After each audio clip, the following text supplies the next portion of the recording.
Welcome to the DraftKings defense analysis for NFL Week 5. I'm Jason Gilbo, JGilbo11. With me is Russell Clay at Russell J. Clay. Russ broke down some cash and GPP defenses this week. You're looking at kind of a handful of guys here that really in the GPP range, they're kind of cheap, and I think a lot of people might overlook this week. So I think all of us, and I'm speaking to the collective group of DFS players, everyone involved, I think we've tried to get a little too cute with the defenses here in the first few weeks of the season.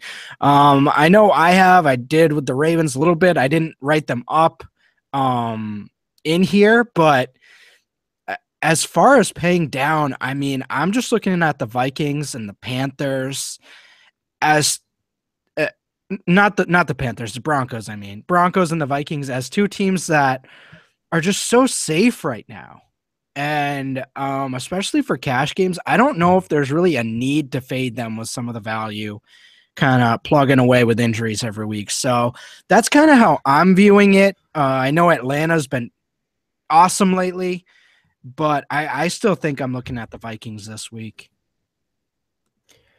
Yeah, definitely. I mean, I think you kind of have to. Broncos. What is going on? Get it together. Get together over there. I'm going. Yeah. But yeah, Broncos you have listed as your top cash option, 3,800, and you just think that's well worth it. Certainly well worth it. You look at the secondary, best in the league. Obviously, Matt Ryan threw for 500 last week. Julio, 300. Do they have someone to stop Julio? Not necessarily, but they're good enough back there that I think they can limit him to, 90 or 100 yards.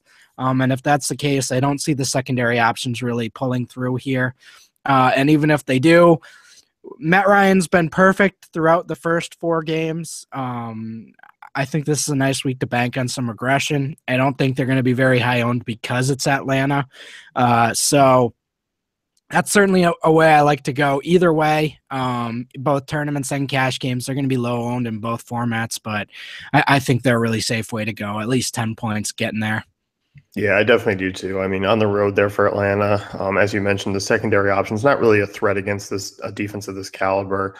New England's the next one you're writing here, 3,700. On the road at Cleveland, what do you see here? Cody Kessler is what I see here. Patriots coming off a bad loss to the Bills. Tom Brady coming back. Probably going to get Rob Gronkowski and Julian Edelman involved. This is going to be an all-out assault. Obviously, they've been able to run the ball, speaking to the Browns of late, but this is a really tough matchup for them, and I'd imagine they really key in on Crowell and Duke Johnson, and if that's the case, trying to make Cody Kessler beat you has certainly been a good recipe for success. Yeah, it definitely has. I mean, you got to look at this team. I mean, in terms of the Patriots, they've kind of been lackluster on the defensive side against some weak opponents, but I think with the addition of kind of the passing game getting back there, having teams chasing heavily from behind, that opens up for a little bit more upside this week. Certainly. And I mean, so the Vikings are also a cash game defense. I should probably throw that in there. I put them in as GPP, but I mean, them and the Patriots, the Vikings are just the most dominant defense in the league right now. Forcing turnovers, getting pressure. You just look at the players they have on their defense. It's just really tough for an offense to match up with them man for man right now.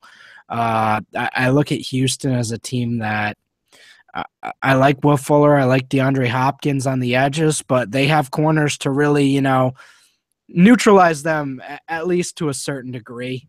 They get enough pressure that I think they can force Osweiler into some bad decisions. And Lamar Miller, while I think he's a good player, the O-line and him haven't really figured it out quite yet. So I think that's something to pay attention to. 3,400. I really don't see a need unless you're looking at the 3 defenses I'm going to mention here. I don't see a need to go below those 3 in cash games. I really don't. I don't either. I mean, I look at Minnesota, and as you mentioned, I mean, there's some weapons there for Houston, but I just look at Brock Osweiler, and I just think, how is he going to do it? I just don't see him kind of going out and having a good game. I don't see Lamar Miller being a real efficient back. So I think, Minnesota at this point, as you always say, plug them in and log out. I mean, that's how I feel about them at this rate.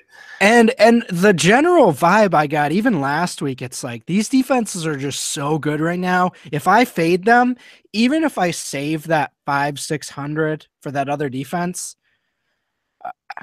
and I get 10 points, like I know those teams are gonna do well. You know what I mean? Obviously, Patriots, that was just an awful Jacoby Brissett issued offense that kind of led the Bills to scoring and led them into the red zone.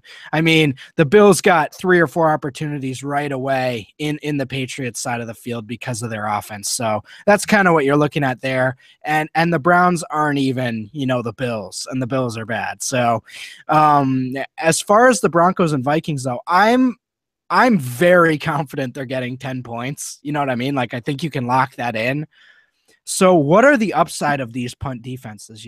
13, 15 at the max.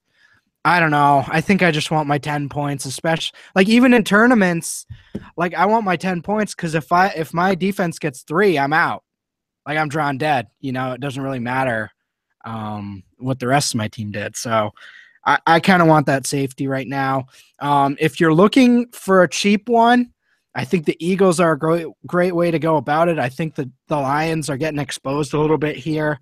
Obviously, better situation at home this week against the Eagles. But, I mean, before the bye, we saw the Eagles literally shut down Antonio Brown and Ben Roethlisberger, D'Angelo Williams to 3 points. Obviously, Antonio Brown got his. Maybe Marvin Jones gets his.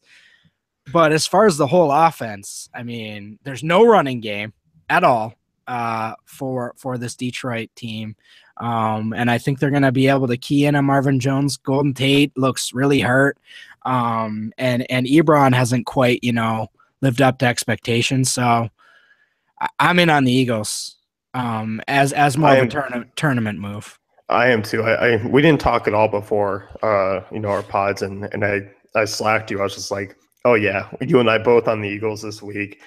You look at Matthew Stafford. I mean, had a decent week in week 1. A lot of kind of come from behind time against Green Bay. Other than that, he's been flat. I mean, it's been against good matchups too. So he really hasn't looked all that great. And there's, you look at his overall season numbers, they look fine, but there was kind of a lot that went into those 2 games where he really thrived. Absolutely. So certainly something to look at 2,900. I still think you're saving enough to make the value equation work. And I do think there's enough upside with this Eagles team. But I'll say it again. It's kind of like you move the marker down. All right, I'm cutting myself off from anyone below that. I don't see a need. And the last one, I did a combo of the Bills Rams. Here's your GPP if you're looking for one. They're obviously 31 and 3,200, but this game is just going to be a mess. I mean, offensively and defensively, it's just going to be a mess. I mean, there's no way to really predict how these offenses are going to score, but it seems every week they somehow figure out a way to get a Brian Quick touchdown or 2. Sometimes somehow that happens. But there's I don't ever think this normally. Like, both these defenses have like 2 defensive touchdown upside in their highest range of outcomes. It could really be a blowout in each direction. I think this is a highly volatile game. I think if you go with the Rams D, you can go with Todd Gurley. And if you go with the Bills D, you can go with LaShawn McCoy. I think those are great correlation plays. I think you can just fire away with these defenses and love the low ownership in tournaments, really. I do too, and especially because as you've been kind of talking about and hinting at, it's, Minnesota, 3,400. That's not a bad price. I mean, 400 less than Broncos. It's only a couple hundred more than those 2 teams. So as you mentioned, low ownership is going to be there for a GPP kind of swerve. And most weeks, I kind of am okay with hedging. I would not use anyone other than these 6. I just there's really no reason to. If you want to save, go Eagles at 2,900. I would not do anything lower than that. No, I definitely agree. I think it's a pretty strict week in terms of defenses, especially in cash games with Denver, Minnesota. That just seems to be the easy way to go at this point. Absolutely. So that's going to wrap things up with the DraftKings defense analysis for Week 5. Be sure to head on over to Daily Fantasy Cafe to check out the rest of our Week 5 content. Also, if you like what we're doing, be sure to hit the subscribe and like button on these videos.